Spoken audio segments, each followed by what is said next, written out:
రాష్ట్రమైన ప్రత్యేకించి ఆంధ్రప్రదేశ్ తెలంగాణలో ఒక కొత్త ప్రాజెక్టు చేపట్టాలంటే సెంట్రల్ వాటర్ కమిషన్ క్లియరెన్స్ కావాలి, వాటర్ అలొకేషన్ కావాలి, ఇంటర్ స్టేట్ క్లియరెన్స్ కావాలి, ఏపీ రీఆర్గనైజేషన్ యాక్ట్ ప్రకారంగా జీఆర్ఎంబీ కేఆర్ఎంబీ అనుమతి రావాలి, అపెక్స్ కౌన్సిల్ అనుమతి కావాలి. ఏ అనుమతి లేకుండా గోదావరి బంకచెర్ల ప్రాజెక్టును ఇవాళ ఆంధ్రప్రదేశ్ ప్రభుత్వం తీసుకొని పోతా ఉంది. ఏం చేస్తుండ్రు ముఖ్యమంత్రి, ఏం చేస్తుండ్రు నీటిపారుదల శాఖ మంత్రి, ఏం చేస్తుండ్రు?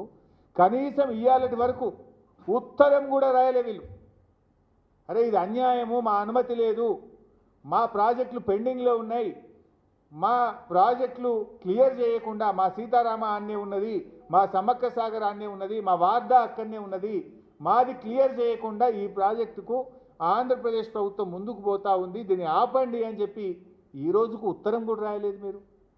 ఇంకోవైపు ఆంధ్రప్రదేశ్ ముఖ్యమంత్రి చంద్రబాబు నాయుడు గారు ఇది 15/11/2024 కేంద్ర మంత్రి నిర్మలా సీతారామన్ గారికి లేఖ రాశారు.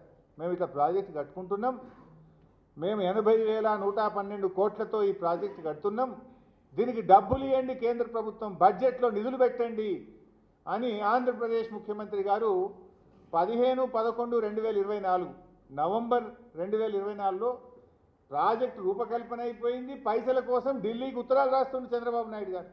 ఇది 15/11/2024.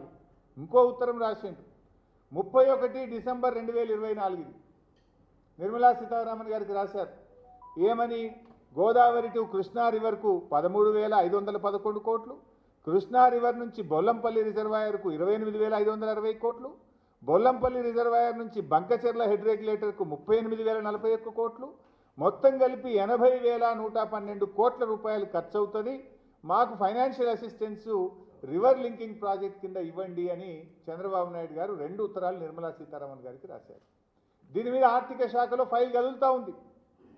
నిర్మలా సీతారామన్ గారు ఏడీబీ నుంచి ఏషియన్ డెవలప్మెంట్ బ్యాంక్ నుంచి 40,000 కోట్లు ఇప్పిస్తామని ఆంధ్రప్రదేశ్కు మాట ఇచ్చారు.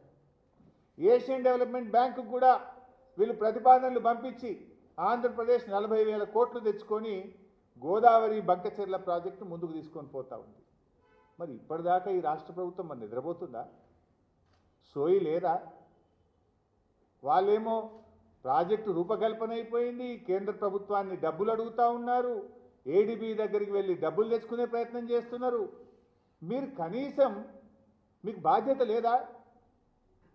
గోదావరి మీద మా ప్రాజెక్టుల క్లియరెన్స్లు పెండింగ్లు ఉన్నాయి, ఏపీ రీఆర్గనైజేషన్ యాక్ట్ ప్రకారంగా మేము ఒప్పుకోవాలి, అపెక్స్ కౌన్సిల్ సమావేశం జరగాలి. ఇవేవి జరగకుండానే వాళ్ళు అట్లా ప్రాజెక్ట్ చేస్తూ ఉంటే ఈ రాష్ట్ర ప్రభుత్వానికి కనీసం ఒక ఉత్తరం రాసి ముఖ్యమంత్రి స్వయంగా వెళ్ళి నిర్మలా సీతారామన్ గారిని కలిసి, కేంద్ర వాటర్ రిసోర్స్ మినిస్టర్ని కలిసి, ప్రధానమంత్రిని కలిసి ఈ ప్రాజెక్ట్ ఆపాలని చెప్పాల్సిన సోయి ముఖ్యమంత్రి గారికి లేదా అని నేను అడుగుతా ఉన్నా. ఒకవేళ కాదంటే ఆల్ పార్టీని తీసుకొని పోండి, మేమందరం వస్తాం.